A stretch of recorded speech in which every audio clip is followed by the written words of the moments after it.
বিসমিল্লাহির রহমানির রহিম। আসসালামু আলাইকুম ওয়া রাহমাতুল্লাহ। প্রিয় শিক্ষার্থীরা, ওয়েলকাম টু মুমিনুরস টিচিং হোম। প্রিয় শিক্ষার্থীরা, এই ভিডিওটির মাধ্যমে তোমাদের নবম শ্রেণীর বিজ্ঞান বইয়ের জৈব অণু এই অধ্যায়ের প্রোটিন অংশ অর্থাৎ এই প্রোটিন অংশের কাজ সম্পর্কে আলোচনা করা হবে। তাই বাড়তি কথা না বলে চলে যাচ্ছি ভিডিওর মূল আলোচনায়। Audio Jungle.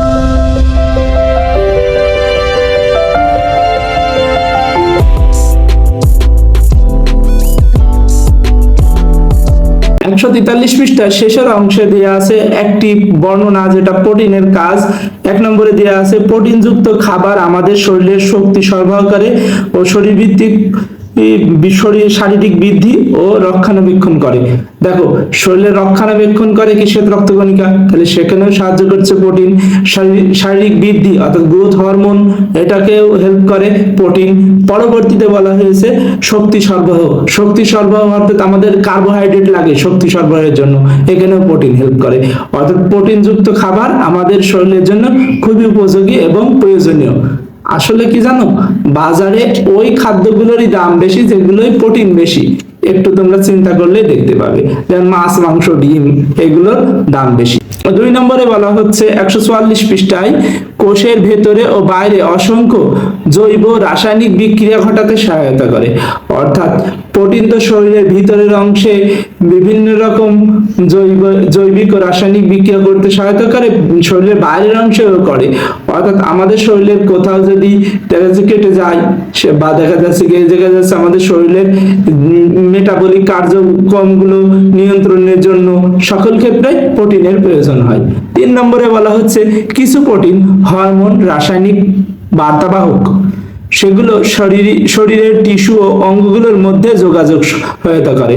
অর্থাৎ দেখো, আমাদের যোগাযোগে যে নিউরন হেল্প করে আমরা জানি, নিউরন বাদে আরো একটা যে বিষয় জানতে পারলাম কি, আমাদের প্রোটিনও হেল্প করবে, মানে যোগাযোগের ক্ষেত্রে প্রোটিন সহায়তা করে।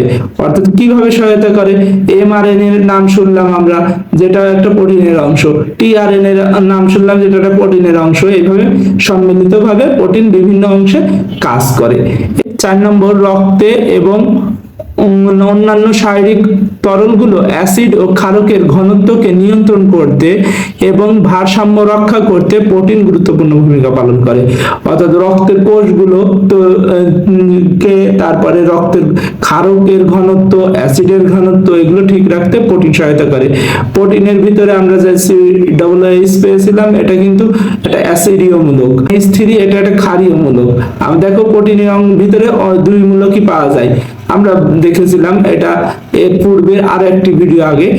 তাই আমরা বুঝতে পারি প্রোটিন আমাদের শরীরের অম্লত্ব ক্ষারত্ব নিয়ন্ত্রণে সহায়তা করে। পরে বলা হয়েছে 5 নম্বর, বহিরাগত অণুজীবের সংক্রমণের বিরুদ্ধে লড়াই করতে প্রোটিন আমাদের দেহে অ্যান্টিবডি তৈরিতে সহায়তা করে। অর্থাৎ আমরা জানি ম্যাক্রোফেজ, নিউট্রোফিল, এগুলো আমাদের শরীরের শ্বেত রক্তকণিকার বিভিন্ন অংশ, যেগুলো আমাদের শরীরের বিভিন্ন রকম রোগ জীবাণুর হাত থেকে আমাদের শরীরকে প্রতিনিয়ত প্রতিরক্ষা দিয়ে যাচ্ছে। সেটা কিসের মাধ্যমে আসে, সেটা আমাদের প্রোটিনের একটি অংশ হিসেবে আসে। এই কোষগুলো তৈরি হয় যা আমাদের শরীরকে প্রতিনিয়ত রক্ষা করছে। এই ভিডিওর আলোচনা এতটুকুই ছিল। তোমরা সবাই ভালো থেকো, সুস্থ থেকো, তোমাদের সকলের জন্য শুভকামনা রইল। মন দিয়ে পড়াশোনা করো। আসসালামু আলাইকুম ওয়া রাহমাতুল্লাহি ওয়া বারাকাতুহু।